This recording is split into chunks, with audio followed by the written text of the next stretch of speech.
Hey, good morning. It's Monday, August 17th. Great to be here with you this morning.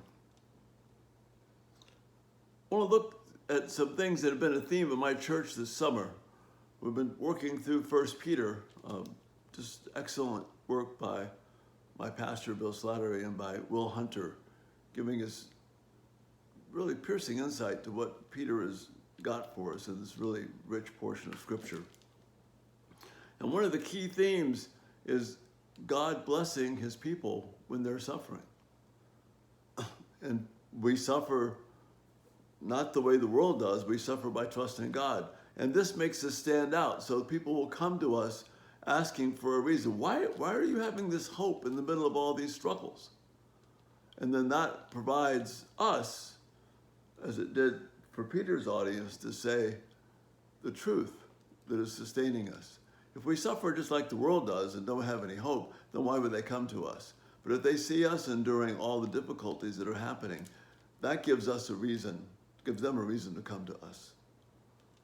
So your church is a valuable resource for you. And the resource is not the comfortableness of the settings. It's not how nice everything feels. It's not necessarily the way you feel about music and worship time. It's the truth of the Word of God that permeates all of that. So in the middle of all this unrest and mess and with the concerns about COVID and whatnot, what's important is, are we hearing the Word of God? And if that's what your church is doing, you be blessed by that and be encouraged by that. If your settings are different, that's okay because you're hearing what's really important. All right. Now there's an application to this theme in 1 Peter about God's people doing well under suffering and people taking notice of that. The story of Joseph gives us a particularly striking example, which should be an encouragement to you and me. Joseph has been treated unfairly by his family, by the people he's honored with when he goes into slavery in Egypt. Everything he's done has been above board. And to this point in his life, first 30 years, the honorable thing he's done, the things he has done, have resulted in things that aren't so good, not being treated well. But then Pharaoh hears, while Joseph is in prison, that Joseph can interpret dreams. So he sends for Joseph, and he says, look, I have this dream. Can you interpret it? Joseph's words to him are, everything is riding right on Joseph at this point. He's a spotlight, right? And Joseph's first words were, I cannot do it, Joseph replied to Pharaoh, but God will give Pharaoh the answer he desires. Now you see, Pharaoh is looking to Joseph and saying, I can't do it. Saying, I want you to do this. And Joseph replies, I can't do this. God can give you the answer, but I can't. That's faith in God. He's something different about that. He's not saying, well, yeah, Pharaoh, in the past, God's given me some help and we'll see what we can do. No, he's flat out saying he can't do it. And Pharaoh could just easily say, well, you can't do it, pal. I'm not going to trust you or your crazy God. Get out of here.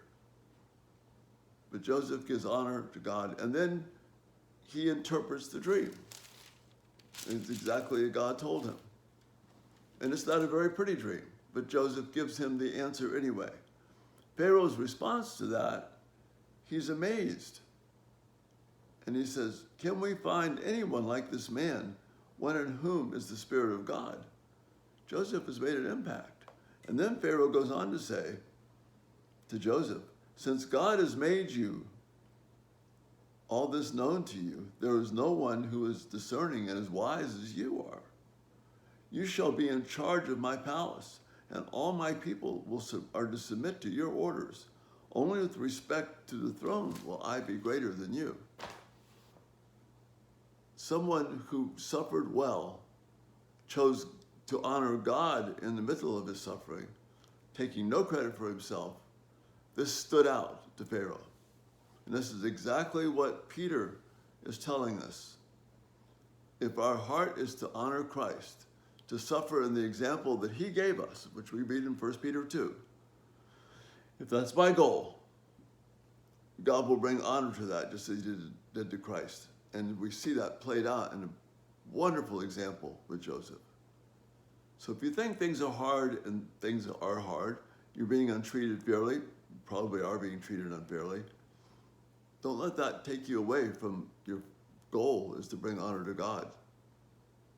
Honor him in the face of unjust suffering, as Peter says. You were called to this. And then trust God to see what he'll do.